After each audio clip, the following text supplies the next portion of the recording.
Hello everybody, my name is Sniping is Fun, and I welcome you all back to the next character in this long-running series on the road to 150 of newcomer ideas for Super Smash Bros. Ultimate for the Super Smash Bros. Series in general. The Fighter Pass, DLC characters, future Smash Bros. Games, the works.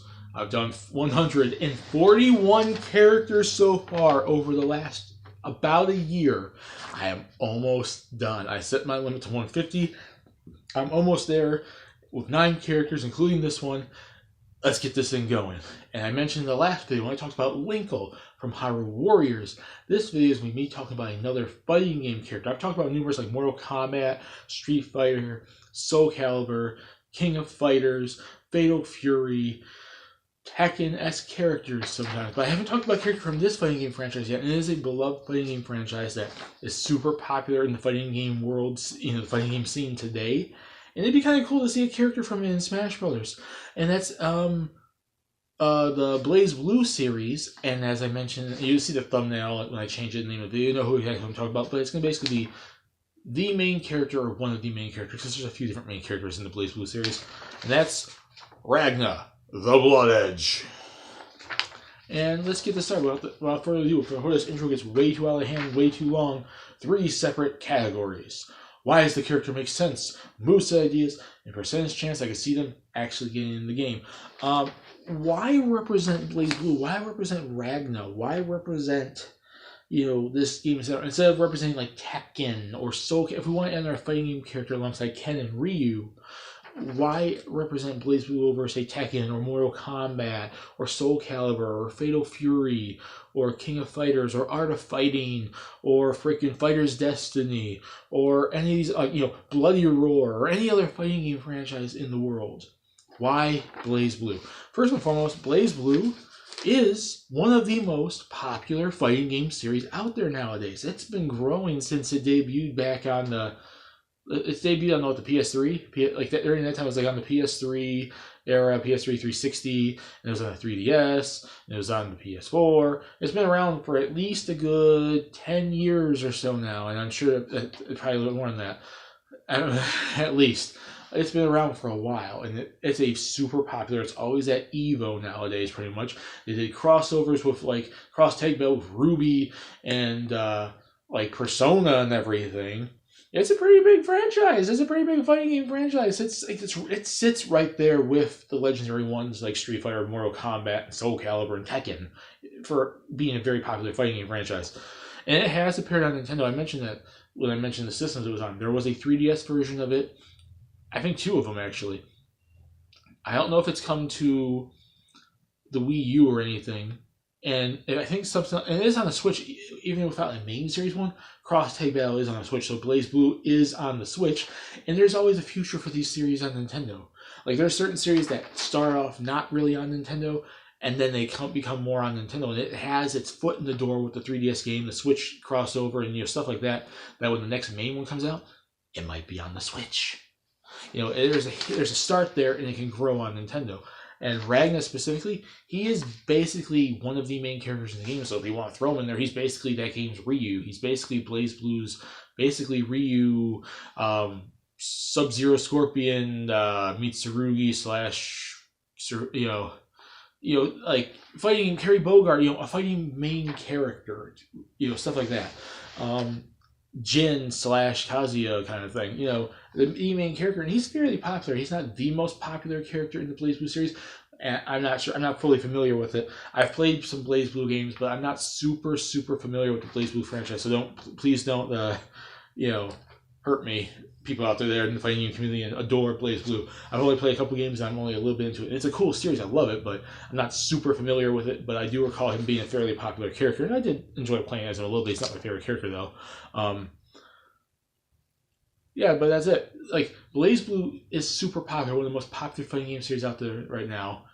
Even if it's not the most iconic one, like the ones that I've mentioned numerous characters for so far. And it has its foot in the door with Nintendo, which can grow, and Ragna's a pretty popular character. So I think, yeah, he makes some sense. Moveset ideas. This is just like, and I had to do a lot of research because I needed to know names of moves and what he could specifically do, because it's been a long while since I played a BlazBlue game. But just like I did with Heihachi and Jin, Mitsurugi, Nightmare, Chun-Li, Johnny Cage, Raiden, Sub-Zero, Scorpion, Terry Bogard, Rock Howard, stuff like that. All the fighting game characters I mentioned in this thing from fighting games, I basically ripped their moveset from their fighting game and plopped it as best as I could into Smash Bros. With some changes here or there, which is like what they do with Ken and Ryu anyways. You can do button commands and do all like the Hadoukens and Shoryukens and stuff like that. So basically, I try to rip his moveset for the most part. He is I know you're going to hate this, he is a sword user, but he's distinct enough and different enough that he could be different from like a Link or a Marth or a Shulk or, any other fighting game, any other sword user in the Smash Bros. Franchise. And he does have other stuff too, like grabs, punches, kicks, and demonic type attacks, so that will diversify him from every other sword fighter in Smash Bros. But yes, he is, before I even get to his moveset, looking up his stuff, he's not a zone fighter, so he can't really go in close on opponents as well with combos. He's not super great at combos, he's not super great at zone fighting, so you have to basically take if I know exactly what terms for fighting games are. I'm not super into like fighting game lingo like a lot of you people out there are. I love fighting games, but I'm not super into the fighting game scene and knowing every single little like term. But like I'm assuming that means he's not really good at doing combo attacks, and I'm assuming he's not super good at being close range and attacking people head on that well. So you probably have to take your time doing attacks with him and stay away from opponents. And I think that could be intertwined a little bit in the Smash Bros, but not as much, because it'd be really unfair if you take a 1-for-1 from the fighting game into a Smash Bros type universe, which is not entirely the same. It is a fighting game, but a different style of fighting game. So I'd say he should be not super combo heavy and a zone fighter-esque, but do it like a little bit so he's not like, you're not totally 1-for-1, but he can still go up close and do some sort of combos and some sort of attacking. He also, one of his special abilities, I named numerous characters in this that have special abilities like this. Like, it's kind of like how like Robin can use magic, you see it, or you can, like, the villager can grab items, or stuff like that. Like you see the meter for like Robin and whatnot. Like, certain characters have their own special little abilities that they only can do. I'm going to include his drive of Soul Eater, which means he can absorb damage and heal himself. Now that sounds very OP, and I would add a block on it that only when you're at a high percentage, and it's only a few percent damage here and there. So it's like you still receive damage at a high percent. So you gimp it very much so you don't make Ragna super OP. So when you get to a certain percent of damage, whenever you get hit, you absorb some of it and heal yourself. So you still receive damage, but you get back a little bit too. So it really doesn't help if you're getting comboed for days and receiving 20, 30, 40, 50% damage. You only will probably heal maybe 10% of it. So yeah, there you go. It's like, it's not like he's going to heal everything back. It's like a full heal, like an RPG type full heal kind of thing. So he heals a little bit, but not a whole lot. It only is after a certain percentage. Now let's actually the actual moveset.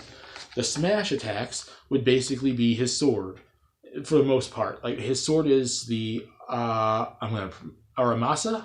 So this big sword. So it's not. So he'd probably be more like an Ike than someone like a Marth or a Shulk or Roy or Link. Not like the quick sword fighters, but one that has a little bit more weight to him. So he'd be more like an Ike, which we haven't seen a whole lot of those. So you sword haters at least have to appreciate that.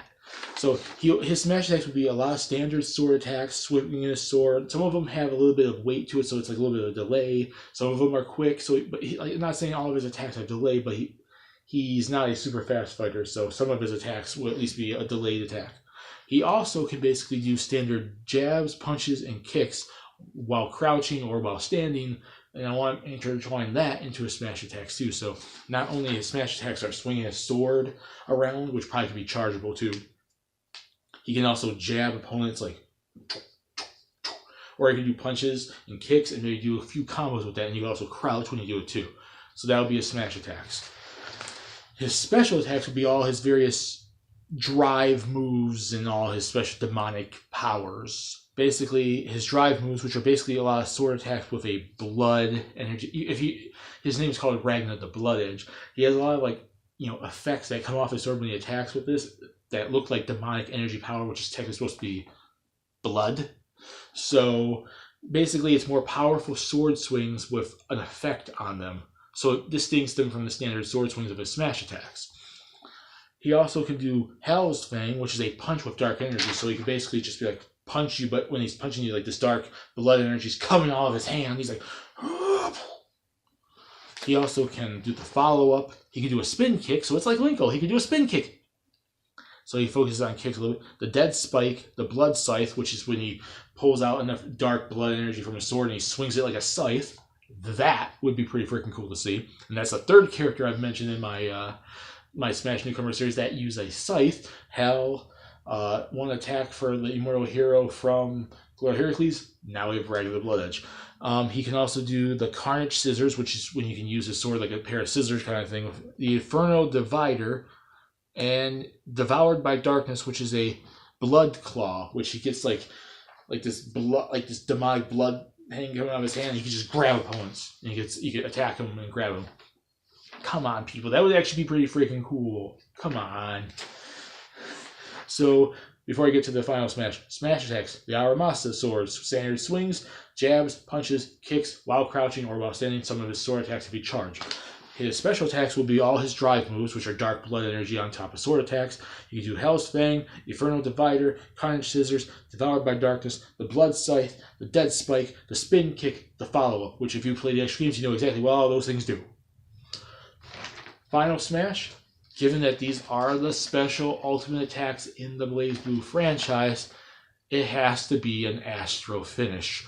And I forgot which game I picked it from. I don't know if his Astro Finish has changed. I think it's one of the ones on PS3.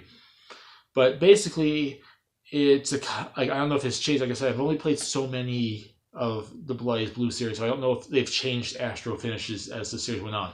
But the one I picked was one where he basically goes for a combo of sword and scythe attacks with the dark blood energy, and then he can electrocute you with those attacks, and then he turns off shadowy silhouette, and he sword slashes you off the freaking stage. There you go. So basically, you grab the smash ball, and as soon as you press it, it's not going to be cutscene based. Anyone that's caught in it will be immediately comboed heavy. It's kind of like how the Great Ether is for, Ike or any opponent that has it's in front. Like, here's him, here's his opponents. He just dashes forward with a sword attack, and he goes like this. He just do his combo heavy, so he turns it between a sword and scythe mode. And everyone's getting like dark energies, like, and electric, like, and they're all like, then he just goes like, his entire body turns all like silhouette, like black. You only can really see his eyes, and then he gets sent flying off the stage. Astro Finish, and it has to say that. It has to say that when he does the final smash. It has to say across the screen, Astro Finish. That'd be so awesome. So yeah, that is his moveset for Ragna The Bloodedge. Now let's get on to percentage chance I can see him getting in. It's decent. He has a chance, but I do think, and I've mentioned this before, if they choose another fighting game character to join Ken and Ryu from Street Fighter, it'd probably be one of the more iconic ones, first and foremost. And it'd probably be one of the ones that are more on Nintendo. BlazBlue hasn't had too many appearances on Nintendo. It is growing. There are various video game franchises out there that start barely on Nintendo and they grow over time. I do think BlazBlue will be one. I think the next BlazBlue will be on the Switch. I do think there is an audience now for BlazBlue on Nintendo. But it's only steadily growing. We have to wait to probably the next Smash Bros. Game, probably for the better chances for a BlazBlue character in Smash Bros. But also, like I said, I do think they'd go for one of the more iconic series, like Tekken, because Namco helped with the game, or, I don't know, maybe Mortal Kombat, because now Mortal Kombat's returned on Nintendo, or even something like one of the SNK franchises, like, Fatal Fury or King of Fighters, because that's iconic and historic and been on Nintendo loads of times too. 15% chance, and that's probably even giving it benefit of the doubt, really, too. I do think it maybe could be a little bit higher than I'm giving it, but not super high, because I do think we'd have to wait till a future Smash Bros. Game, like 6, 7, or 8, for more appearances of BlazBlue on Nintendo before we ever see a BlazBlue character possibly being in Smash Bros. I think 15% chance is pretty decent. But that's it for Ragna The Bloodedge. Put in the comments what you guys think. Do you guys want to see a BlazBlue character in Smash Bros? And if you do want one, do you want it to be Ragnar, or do you want to pick one of the other many awesome characters from the series? Put in the comment section down below. Do you like my moveset, my Final Smash? Is 15% too high, too low? That's the reasons why I say it makes sense, or BlazBlue makes sense. Makes sense. So you put in the comment section down there, and we can discuss it. That's it. My name is Sniper's Fun. Peace. Please subscribe if you want to. Have a lovely day. And when I return for character 143, I want to do one more BlazBlue character. And when I return, we're going to be jumping from basically the main male character of the game to essentially who is mostly considered the main female character. And when I return for 143, it's going to be No Vermillion. See you all later.